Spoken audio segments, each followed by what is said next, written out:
여러분 반갑습니다. 수요 저녁 예배 시간으로 모이게 되었습니다. 지난주에 우리는 빛과 어두움에 대한 말씀을 들었습니다. 여러분 다시 한번 점검해 봅니다. 여러분은 지금 빛 가운데 있습니까? 아니면 아직도 어둠 가운데 헤매고 있습니까? 어둠에 있다면 빛을 켜시기 바랍니다. 아직 빛을 보지 못했다면 오늘 말씀을 통해서 완전히 어둠에서 벗어나서 빛의 자녀로 살아가는 인생을 살게 되기를 주의 이름으로 축원합니다. 여러분, 우리가 예수 그리스도를 믿는 그리스도인이라면 믿음을 증명하는 삶을 살아야 합니다. 아멘입니까? 즉 성도의 신분, 성도의 삶은 이 두 가지 결코 분리될 수 없다는 것이죠. 성도면 성도다운 모습이 있어야 되는 것이죠. 우린 물론 믿음으로 구원을 받습니다. 그런데 그 믿음이라는 것은 결국 삶으로 드러난다는 것이죠. 야고보 사도가 말하는 행함이라는 게 바로 이러한 것입니다. 빛의 자녀의 모습이 하나도 없는데 빛의 자녀라고 내가 말할 수가 있겠습니까? 그것은 거짓이고 착각이라 하는 것입니다. 더 나아가서 우리는 항상 내가 빛을 나타낼 수 있는가? 예수 그리스도처럼. 이것을 바로 생각해야 된다는 거예요. 그러므로 우리가 하나님께 속한 빛의 자녀와 같이 그렇게 살아가기 위해서는 먼저 어떻게 해야 됩니까? 어두움의 일에 참여하지 말아야 합니다. 이제 끊으시라 했습니다. 그것뿐이 아닙니다. 더 나아가서 한 발짝 더 나아가서 우리는 단순히 더 이상 어두움의 일에 참여하지 않는 것에 그치지 않고 어떻게 해요? 어둠에서 멀어지는 것에 더 이상 그치지 않고 더 나아가서 어둠을 꾸짖어야 돼요. 어둠의 일을 책망하시기 바랍니다. 우리 입술은 거기에 사용되는 것이죠. 그리고 어떻게 하라고요? 빛을 비춤으로 어둠의 일들이 다 물러가도록, 어둠의 세력들이 다 도망치도록 해야 될 줄로 믿습니다.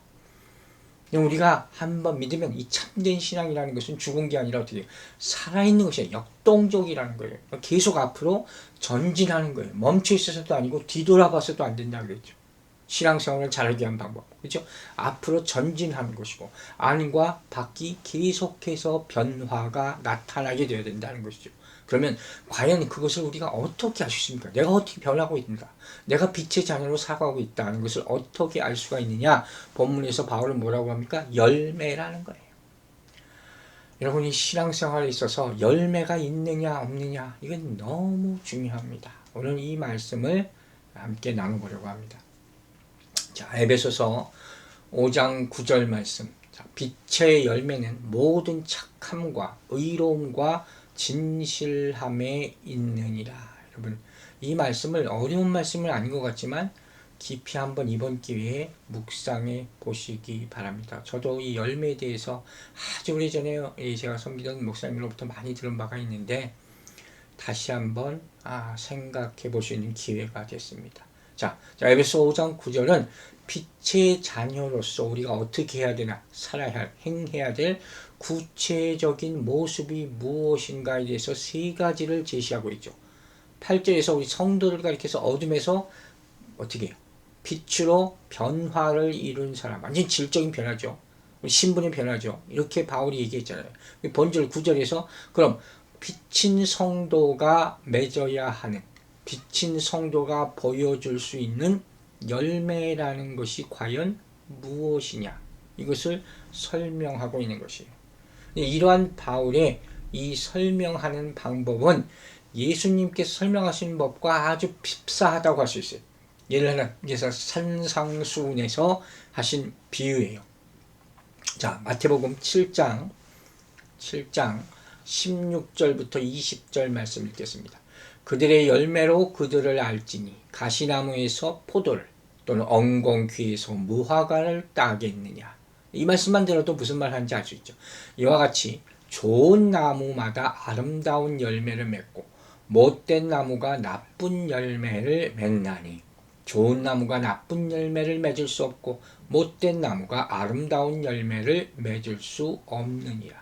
아름다운 열매를 맺지 아니하는 나무마다 찍혀 불에 던져지니라. 이러므로 그들의 열매로 그들을 알리라. 잊지 마십시오. 뭐라고 했어요? 그들의 열매로 그들을 알리라 하는 거예요. 즉 산상수훈에서 예수님께서 말씀하시는 것은 요지가 뭡니까? 바로 나무가 어떤 나무냐 하는 것을 알 수 있는 것은 열매를 통해서 알 수 있는 거예요. 우리 삶에 적용되는 문제예요. 왜 우리가 나무만 딱 보면 이게 무슨 나무인지 몰라요. 열매가 열리기 전에는 이거 어려운 거예요. 농사 짓지 않는 한 도시에서만 사는 사람들은 뭐 우리가 빤한 건 모르지만 그것도 이파리가 열리지 않을 때 겨울이랄 땐 모른단 말이에요. 잎이 뭐 특징이 되기도 하지만 그거 가지고 잘 구별하기가 쉽지 않다는 거예요. 그러나 일단 어떻게 나무의 열매가 열리면 도시에 자라는 어린 아이라 할지라도 그게 사과나무인지 배나무인지 감나무인지 이거 모르겠습니까? 충분히 알아볼 수 있다는 것이죠. 바울이 본문의 말씀이 바로 그런 거예요. 즉 열매는 문자적으로 그냥 나무의 열매죠. 열매 맺는 게 열매예요. 그러나 비유적으로는 뭘 얘기합니까? 사람들의 행동에 따른 결과라는 거예요. 즉 바울은 성도들의 빛의 열매가 맺어지기를 바라고 있다는 거예요. 빛이 나타나기를 바라는 거예요. 예수님께서는 분명히 그 열매로 거짓 선지자를 알 수 있다고 말하고 또 천국에 들어가기 위해서는 하늘에 계신 아버지의 뜻대로 행하는 열매를 맺으라고 말씀하셨습니다. 또한 사도 바울이 갈라디아서 5장에서 뭐라고 얘기합니까? 성령의 열매 9가지 열매 사랑과 희락과 화평과 오래 참음과 자비 양성과 충성과 온유와 절제 이 9가지 열매를 맺어야 한다고 교훈하고 있고 지금 에베소서에 와서도 뭐라고 합니까? 빛의 열매를 맺어라. 이 열매에 대한 말씀은 계속해서 나오는 것이에요. 그렇게 하나님께서 우리에게 바라고 있는 것이에요. 그런데 이런 교훈의 말씀을 가만히 보면 그 특징이 뭐냐면 구체적으로 딱 어떤 열매를 맺어라 이렇게 강요하지는 않으세요. 대신 어떻게 빛의 열매는 어떤 특징을 가지고 있는지 이렇게 말씀해 주시는 거예요. 왜 이렇게 말씀하셨을까요? 바로 우리 스스로에게 확인하라는 거예요. 내 안에 열매가 있는가 생각하고 점검해 보라는 것이고 있지 않은가 경각심을 가지고 살라는 것이고 돌아보라는 것이고 내 삶이 과연 어떤 방향으로 나가야 하는지 열매를 지금 추구하고 있는지 고대하고 있는지 소원하고 있는지 이것을 생각하고 깨닫게 해주는 방식으로 바울 사도가 말씀을 전하고 있는 것입니다. 자, 그럼 봅시다. 이 빛의 열매를 풍성히 맺기 위해서는 과연 어떻게 해야 하겠나? 자, 이 말씀부터 먼저 합니다. 여러분, 예수님은 자신을 포도나무에 비유하셨죠. 그리고 우리는 가지예요. 어떻게 하면 열매 맺는다고 했습니까? 그분에게 붙어 있으면. 이건 우리가 모르는 게 아니죠. 너무 잘 알죠. 절대로 잊지 말라는 거죠. 즉 우리가 빛의 열매를 많이 맺기 위해서는 어떻게 합니까? 빛에 붙어 있어라. 빛 가운데 있어라 하는 거예요. 자, 요한복음 15장 5절 다시 읽습니다. 나는 포도나무여 너희는 가지라. 그가 내 안에 내가 그 안에 거하면 사람이 열매를 많이 맺나니 나를 떠나서는 너희가 아무것도 할 수 없음이라. 아멘, 아멘 하시기 바랍니다. 즉 이것을 예수님께서는 뭐라고 합니까? 그가 내 안에 있고 내가 그 안에라고 이렇게 표현했어요. 이 말씀 너무 많은 비유로 많은 경우에 제가 설명을 했습니다. 조금씩 다 다른 경우였어요. 그것도 참 감사하죠.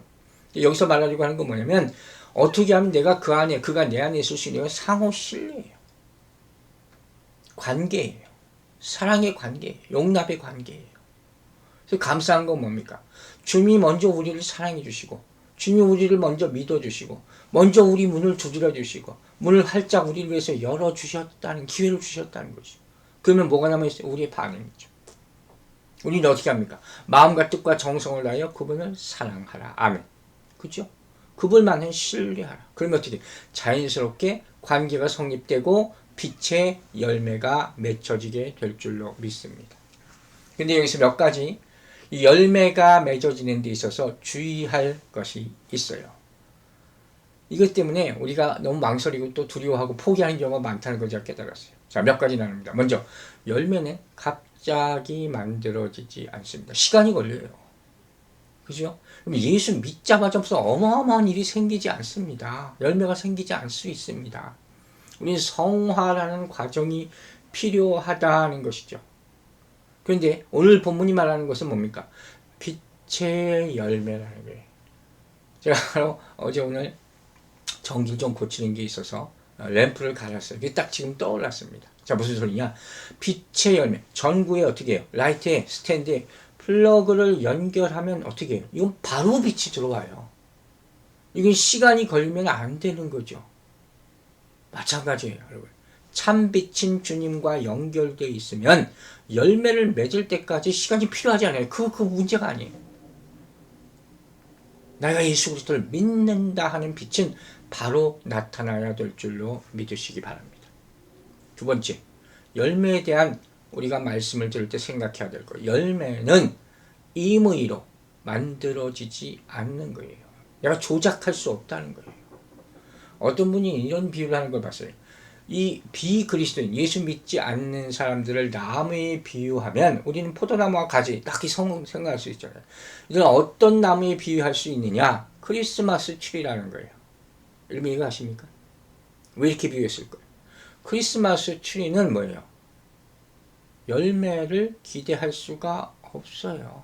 왜? 죽은 나무니까. 거기다 선물을 가져다가 걸어 놓는 거예요. 그래서 장식을 하는 것이죠. 근데 인간이 인위적으로 만든 거예요. 아시겠습니까? 그러면 열매 맺는 데는 언제나 성장과 발전, 성숙하게 되는 요소가 필요해야 돼요. 햇빛이 필요하고 물을 주고 거름을 주고 하나님의 은혜가 있어야 돼요. 아멘입니까? 또 한 가지. 오늘 이 말씀은 하나님의 자녀답게 살아가라 하는 말씀인 줄로 믿습니다. 결국 이 얘기죠. 열매라는 건 우리가 하나님의 자녀임을 나타내라는 거예요. 자, 요한복음 12장 36절 보겠습니다. 너희에게 아직 빛이 있을 동안에 빛을 믿으라. 그리하면 빛의 아들이 되리라. 자, 여러분은 빛의 아들입니까? 아멘 하시기 바랍니다. 데살로니가전서 5장 5절 이런 말씀이 있어요. 너희는 다 빛의 아들이요 낮의 아들이라. 우리가 밤이나 어둠에 속하지 아니하나니. 이 중간 지점에서 다시 한번 점검하는 거예요. 바울은 하나님의 자녀를 뭐라고 표현했습니까? 빛의 아들, 낮의 아들 이렇게 표현했어요. 이게 얼마나 중요하냐. 제가 거듭거듭 얘기합니다. 저 어두운 거 싫어한다. 그러면 여기서 제시하고 있는 이 빛의 열매가 무엇이냐? 자, 지금부터 이걸 하나하나 봅니다. 바울이 뭐라고 세 가지 얘기했다 그랬죠? 착함과 의로움과 진실함. 이 세 가지가 다 여러분 안에 있기를 주 이름으로 축원합니다. 자, 이 세 가지의 특징이 뭡니까? 이게 하나님의 성품이에요. 그죠? 하나님의 속성과 깊은 관련이 있는 요소들이라는 거예요. 먼저 첫 번째, 착함. 이건 앞서 우리가 봤던 4장 31절 모든 악함과 완전히 대조되는 그런 말이죠. 착하다는 게 뭡니까, 여러분? 이거 쉬운 거예요. 오늘 말하는 어떻게 보면 굉장히 쉬워요. 선하다는 거죠. 일반적으로 선함. 영어 성경을 봐도 뭐 킹제임스고 NIV고 안에 다 goodness라고 나왔어요. 그냥 착하는 거예요, 착한. 제가 재미있는 질문을 하나 하겠습니다, 여러분. 여러분은 착합니까? 제가 이런 질문을 하려고 예상하셨습니까? 여러분은 착합니까? 옆에 혹시 누가 있으면 한번 물어봤어요. 이런 질문을 누가 하면 우리는 보통 어떻게 대답하는지 아세요? 조금 생각을 하다가 내가 나쁘지는 않지. 이렇게 대답하는 사람 많아. 어떤 사람은 조금 더 솔직해서 내가 조금 못된 부분이 있지. 양심적인 겁니까? 여러분, 지금부터 이제부터 말씀 듣고 나서 내가 정말 착한가?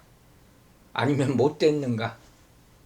하나님의 성품 가지고 있는가? 한번 판단해 보시기 바랍니다. 성경에서 착함은 뭘 의미하느냐? 관용, 이거 한번 기억하세요. 관용, 하나님의 관용, 하나님의 자비, 인내, 이런 걸 가지고 있는 성품이에요. 즉 이건 언제 적용되느냐? 하나님께서 우리를 심판하실 때, 하나님께서 우리 죄인된 우리를 향해 심판하시는데 징계와 진노를 나타내서 우리는 다 죽어요. 그 대신 뭘 하는 거야? 관용이에요. 긍휼히 여기심이, 오래 참으심, 자비로우심. 이게 선함이라, 성경이 말하는 선함이라는 거예요. 그러므로 이 선함이라는 단어가 우리에게 있느냐 없느냐, 성품이 있느냐 없느냐를 어떻게 볼 수 있어요? 우리가 이웃에게 이렇게 대하고 있느냐 없느냐, 이것으로 판가름 질 수 있는 것이에요. 또 한 가지, 여러분, 우리를 회개케 하는 게 뭔지 아십니까? 우리가 정말로 회개하게 만드는 것, 하나님의 선하심인 줄로 믿으시기 바랍니다. 즉, 회개는 강요로 되는 것이, 하나님이 무서워서 회개하는 것은 아니에요. 어떻게? 은혜의 빛이 비출 때, 그때 이루어지는 것이 회개인 줄로 믿으시기 바랍니다. 그러므로 우리 안에 선한 마음, 착한 마음이 있을 때는 다른 사람에게 이 선함에 복을 주는, 비춰주는, 촉진하는 이런 모습이 나타내야 되는 거예요. 사랑을 표현하고 아름다움을 나타내고 진리를 선포하고, 이런 사람이 바로 선한 사람인 줄로 믿으시기 바랍니다. 여러분, 죄인은 은혜를 베풀지 않습니다. 베풀 수가 없습니다. 죄가 무서운 것은 뭐냐? 죄 짓는 사람을 자기 자신만 바라보게 만드는 거예요. 이게 무서운 거예요. 자기 중심적이게 하게 만든다는 거예요. 자기 이익만 생각하게 만드는 거예요. 이게 바로 죄라는 거예요. 그러나 선한 성품이 있으면 어떻게 해요? 관용을 나타낸다는 거예요. 여러분, 제 방에 블라인드가 있어서 이게 빛을 딱 비춰줍니다. 블라인드 피면. 그러면 제 얼굴에 이렇게 블라인드 그 모양이 싹 비춰지는 것을 볼 수가 있어요. 우리 어렸을 때 프리즘이라는 거 있었어요. 햇빛을 빛을 쬐면 거기서 여러 가지 색깔이 쫙 나오는 거 있죠. 참 묘한 거죠. 만약 우리를 하나님의 빛의 프리즘에 비추었으면 뭐가 나타나야 될까요?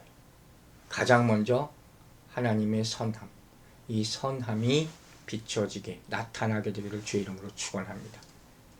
자, 두 번째 열매는 뭐라고 바울이 얘기합니까? 바로 의로움이에요. 이게 정말로 자주 제가 얘기하는 말씀, 하나님이 가진 성품, 전혀 그릇 행하심이 없으신 하나님의 성품, 공의, 그게 의로움이에요.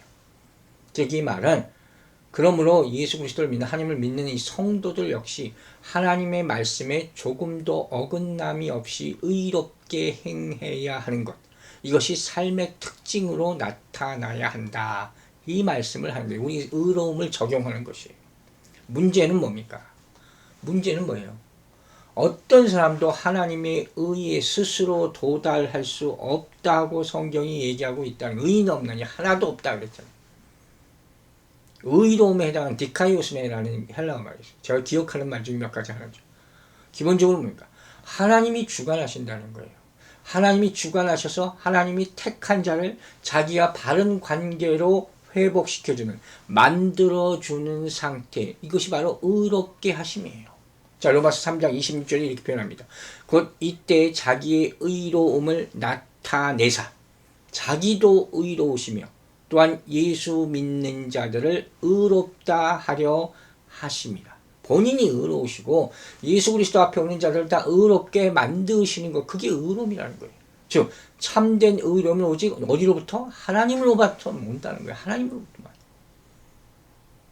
이와 같이 사람이 스스로 행하는 의라는 것은 절대 온전하지 못하다 하는 거예요. 본문이 말하는, 바울이 말하는, 성경이 말하는 의로움과는 한참 거리가 먼 거예요. 그러니까 가끔가다 세상에서 내가 저 사람 의로워 이렇게 함부로 얘기하지 말라는 거예요. 우리가 지금 생각해도 창세기에서 노아를 보고 있지 않습니까? 노아가 어떤 사람이라고 했어요? 1장에서 노아는 의로운 사람이다. 당대의 의로운 사람이다. 엄청난 호칭은 붙여줬는데 벌써 어떻게 됐어요? 9장에 들어서 술에 취해서 온갖 추앙꼴을 다.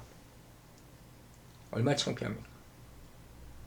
제가 의로움에 대해서 얘기할 때마다, 자기 의에 대해서 얘기할 때마다 이 발전하는, 인용하는 말씀이 있죠. 바로 에스겔서 14장 14절 말씀 다시 보겠습니다. 비록 노아, 다니엘, 욥 이 세 사람이 거기 있을지라도 그들은 자기의 공의로 자기의 생명만 건지리라. 나 주 여호와의 말이냐. 자기의 의라. 노아, 다니엘, 요 의로움의 대표적인 인물 세 사람 아닙니까? 그러나 이 사람들의 의도 뭐라고요? 자기 의에 불과한 것이다. 다 죄인이에요.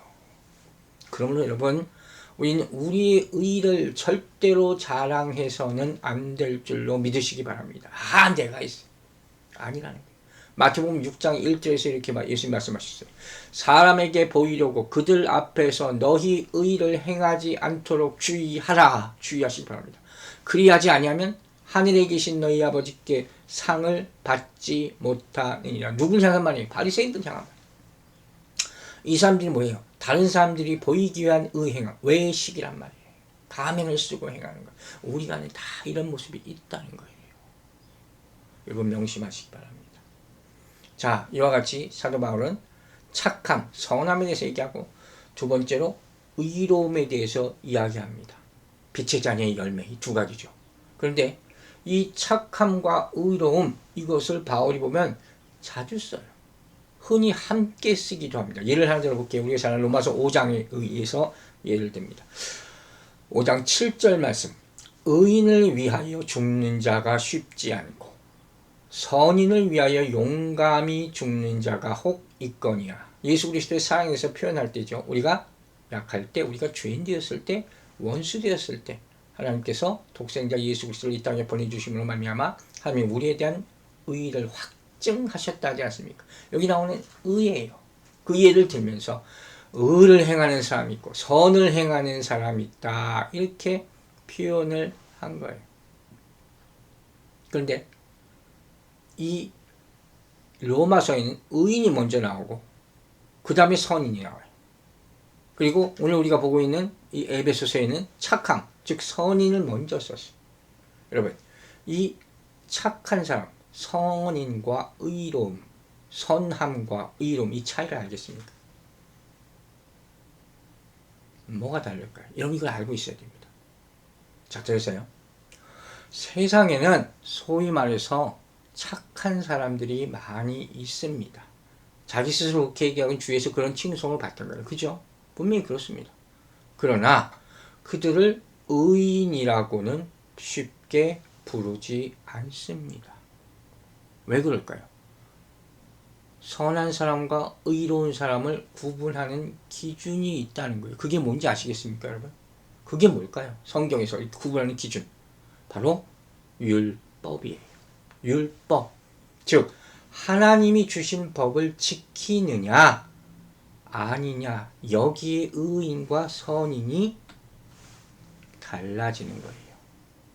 자, 로마서 4장 5절에 이런 말씀이 나와 있어요. 이를 아니할지라도 경건하지 아니한 자를 의롭게 하시는 이를 믿는 자에게는 그의 믿음을 의로 여기시나니. 이건 의라는 것은, 의인이라는 것은 절대적으로 하나님의 기준에 맞아야 된다는 거예요. 아무리 세상에서 착한 일을 해도, 열심히 일을 해도, 일을 안 하든 그게 문제가 아니라는 거예요. 즉 세상에서 우리가 흔히 말하는 착한 사람은 선한 일을 더 많이 하는 사람, 잘하는 사람, 성품이 고운 사람, 이런 사람을 말할 수 있어요. 하지만 성경에서 말하는 의인은 전적으로 하나님의 율법을 잘 지키는 그 기준에 합당한 사람을 말한다는 거예요. 더 한 가지 첨가해서 얘기하자면 이 non-Christian, 이 비그리스도인의 특징 가운데 가장 큰 특징은 무엇이냐? 율법이 없는 거예요. 말씀이 없는 것이. 아멘입니까? 맞잖아요. 그러므로 의란 뭐냐? 그리스도의 성품이에요. 기준이에요. 그 기준이에요. 우리가 벽이 수직인지 아닌지 잘 서있는지 보기 위해서 어떻게 합니까? 뭘 사용합니까? 다림줄이 다림줄. 중요합니다. 다림줄. 이거예요. 이게 말씀이란 말이에요. 또 한 가지. 하나님이 진노를 표하실 때 어느 기준으로 하십니까? 어느 기준으로? 자, 로마서 1장 18절 이렇게 나와 있어요. 하나님의 진노가 불의로 진리를 막는 사람들의 모든 경건하지 않음과 불의에 대하여 하늘로부터 나타나나니. 진노가 언제 나타나요? against 불의. 불의에 대해서, 의롭지 않은 것에 대해서, 하나님의 법을 지키지 않는 것에 대해서, 즉 하나님과 사람들 앞에서 하나님의 법의 기준을 따라서 믿음으로 행하는 것이 바로 의다 하는 것입니다. 구분하시기 바랍니다. 세 번째 열매는 뭡니까? 바로 본문이 진실함. 이것도 제가 질문합니다. 여러분 진실합니까? 진실합니까? 진실함의 의미는 뭔지 알죠? 거짓이 없는 것, 가십, 위선, 어둠이 없으신 하나님의 성품. 이게 진실이에요. 그러니까 우리가 진실하다고 말하려면 우리가 이런 열매를 가졌다 할 수 있다는 것은 뭡니까? 성도들 역시 말이나 행동에 있어서 거짓이나 가십, 위선, 어둠이 없어야 된다는 거예요. 이것이 삶으로 나타나야 된다는 거예요. 다시 한번 물어봅니다. 우리는 진실합니까? 하나님 앞에서 점검해 보시기 바랍니다. 그런데 이 진실함이라는 이 말이 성경에서는 바로 어떻게 많이 쓰였냐? 진리라는 말과 함께 쓰였어요. 그렇게 자주 번역됐다는 거예요. 예를 들어 볼게요. 요한복음 1장 14절에 말씀이 육신이 되어 우리 가운데 거하시며 우리가 그의 영광을 보니 아버지의 독생자의 영광이요 은혜와 진리가 충만하더라. 진리는 무엇입니까? 바로 예수 그리스도예요. 진리는 은혜와 진리에 충만하신 예수 그리스도로부터 온 것임을 믿으시기 바랍니다. 야고보서 1장 18절은 이렇게 또 표현합니다. 그가 그 피조물 중에 우리로 한 첫 열매가 되게 하시려고 자기의 뜻을 따라 진리의 말씀으로 우리를 낳으셨느니라. 어떻게 했다고요? 진리의 말씀으로 우리를 낳으셨다 하는 것이에요. 즉 이것이 진실함으로 번역된 것은 진리, 즉 말씀을 통해서 거듭난 그리스도인들의 모습이라는 거예요. 말씀을 통해서, 진리를 통해서 거듭난 그리스도인의 모습은 정직하고 순수한 성품을 가져야 한다는 거예요. 어린아이 같이 된다는 거예요. 그래서 말하는 진실함이라는 건 6절에 나오는 불순종의 아들의 모습과 완전히 어떻게 돼요? 상반되는 모습이죠. 이렇게 바울은 빛의 열매를 착함, 의로움, 진실함 이렇게 표현하고 있습니다. 자, 그렇다면 이것으로 사도 바울이 말하고 있는 모든 교훈이 끝났냐? 이것만 해도 사실 어렵죠.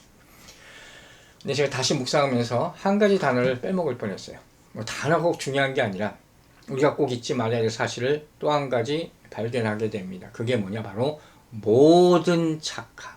모든 착함. 이게 아무것도 아닌 게 아니더라고요. 이 말이 의미하는 바가 뭔지 아시겠어요?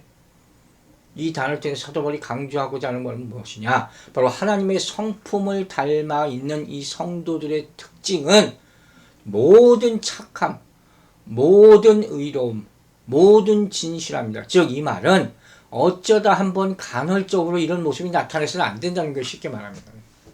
항상 나타나야 된다. 그게 모든 착함이에요. 여러분, 즉 다시 바꿔 말하면 어쩌다 한번 내가 기분 좋을 때 이런 모습이 나타나는 것이라면 그것을 엄밀한 의미에서 빛의 열매라고 할 수가 없다는 거예요. 자, 여러분 생각해 봅시다. 우리 하나님 아버지께서는 선하시고 의로운 분이시고 진실하신 분입니다. 아멘입니까? 그 선하시고 의로우심과 진실하심이 어쩌다 한번 나타납니까? 아니죠. 기분 좋으면 나타나고 아니면 사라집니까? 아니죠. 하나님께서는 어제나 오늘이나 동일하신 하나님임을 믿으시기 바랍니다. 왜 그런지 아십니까? 제가 중요한 말씀을 드립니다. 그것이 성품으로 가지고 있기 때문이에요. 성품. 여러분 호세아서 6장 3절에 이런 말씀이 있어요. 그러므로 우리가 여호와를 알자. 힘써 여호와를 알자. 그의 나타나심은 어떻게? 새벽빛같이 어김없나니 비와 같이 땅을 적시는 늦은 비와 같이 우리에게 임하시리라 하니라. 그의 나타나심, 그의 나오심이 어떻게 해요? 새벽빛같이 항상 변함없이 일정합니다. 아멘, 아멘, 할렐루야. 전 너무 은혜 받았어요. 오늘 제가 새벽기도 말씀 동영상으로 올리는데 인터넷이 잘 안 돼서 굉장히 시간이 오래 지체됐어요. 그러면서 제가 걱정 아닌 걱정을 하게 됐어요. 왜? 그 시간대 되면 이 말씀 드리러 기다리시는 분이 혹시 있을 텐데, 혹시 제 시간에 말씀이 안 올라오니까 걱정하는 분이 있지 않을까. 그런 생각이 그냥 저 혼자 드는 거예요. 그래서 빨리 되기를 바라는 마음으로, 기도하는 마음으로 기다렸습니다. 여러분 제 마음 아시는지 모르겠어요. 여러분 매일마다 새벽이 오지 않는다면, 아침이 오지 않는다면 우린 죽은 거죠. 매일마다 하나님의 말씀이 하루라도 중단된다면 우리는 어떻게 살겠습니까? 생각해 보시기 바랍니다. 마찬가지입니다. 그러므로 여러분, 모든 착함, 모든 의로움, 모든 진실함으로 살게 되기를 주의 이름으로 축원합니다. 즉 하나님처럼 우리 역시 이런 선함과 의로움과 진실함이 일정해야, 한결같아야 한다는 것이. 아까 뭐라고 그랬어요? 이렇게 되려면 뭐라고 해야 되냐고, 이것이 성품화돼야 돼요. 우리 안에 있어야 돼요. 억지로 크리스마스 추리 달듯이 장식하는 것이 아니에요. 들쑥날쑥 특별할 때만 나타나는 것도 아니에요. 만약에 그렇다면 이것은 우리가 필요에 따라서, 상황에 따라서, 아니면 내가 가지고 있는 약간의 도덕심이나 양심에 따라 나오는 것은 될 수 있어도 절대로 성령의 열매, 빛의 열매는 될 수가 없다는 거예요. 하나님이 하시는 게 아니기 때문에. 사랑하는 여러분, 죄를 떠나서 하나님의 은혜 안에 거하는 사람은 거룩한 삶을 살 수가 있습니다. 그리고 뭐라고요? 빛의 열매를 맺게 됩니다. 이 빛의 열매는 모든 착함과 의로움과 진실함인 줄로 믿으시기 바랍니다. 그리고 우리가 이러한 열매를 많이 맺을 때 하나님께서는 기뻐하실 것입니다. 여러분, 죄는 빛이 비칠 때 몰아낼 수 있는 것이에요.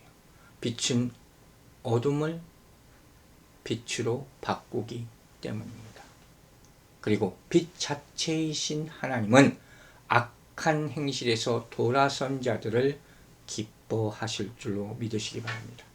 따라서 하나님의 자녀가 된 모든 성도들은 이제 어둠을 완전히 몰아내고 빛으로 변화시켜야 합니다. 또한 어둠에 있는 사람들을 빛 가운데로 들어오게 해서 함께 빛 가운데 행하는 삶을 살아가야 될 줄로 믿습니다. 이제 말씀을 마칩니다. 여러분은 지금 어떤 열매를 맺고 계십니까? 참된 그리스도인의 삶의 가장 위대한 특징이 바로 열매입니다. 여러분의 그리스도인의 삶에 열매가 있게 되기를 바랍니다. 여러분 그거 아십니까? 그리스도인이 되는 순간에 가장 먼저 내가 의식하는 것이 뭘까요? 그리스도의 빛이, 그 신령한 빛이 내 심령 가운데 비춰짐으로 말미암아 내가 영적인 사람이 되었다는 것을 확신하게 되는 것입니다. 영적으로 다시 기능하기 시작했다는 것을 깨닫는 것입니다. 그것뿐입니까? 아니라고 했습니다. 이제부터 이 영혼의 하나님의 빛이 비춰지기 시작했을 때 그 사람은, 그 그리스도인은 자기가 자기의 마음에 가지고 있는 빛을 보여주는 사람이 되어야 할 줄로 믿습니다. 여러분의 빛의 열매를 통해서 많은 사람들이 죄를 떠나서 하나님께로 돌아오는 은혜가 있게 되기를 주의 이름으로 축원합니다. 기도하겠습니다. 아버지 하나님, 우리 가운데 빛의 열매가 있게 하여 주시옵소서. 선함과 의로움과 진실함, 이것이 우리 삶 내내 나타내질 수 있도록 성령의 빛을 비춰 주시옵소서. 우리 스스로 해결하지 못하는 모든 문제에 매일마다 걸려 넘어지고 포기할 때 다시 한번 빛 되신 예수 그리스도를 바라보게 하시고 진리의 영이 우리 안에 임하게 하심으로 말미암아 하나님께서 우리를 의롭다 하심을 믿게 하여 주시고 선하시고 의로우신 그 예수 그리스도의 말씀을 붙잡아 오늘도 내일도 다시 일어나 살 수 있도록 축복하여 주시옵소서. 이와 같은 말씀을 붙잡고 기도하는 자들에게 하나님께서 성령의 열매를 맺게, 빛의 열매들을 맺게 인도하여 주실 줄로 믿사오며 우리를 구원하신 빛으로 오신 우리 구주 예수 그리스도의 이름으로 기도했습니다. 아멘.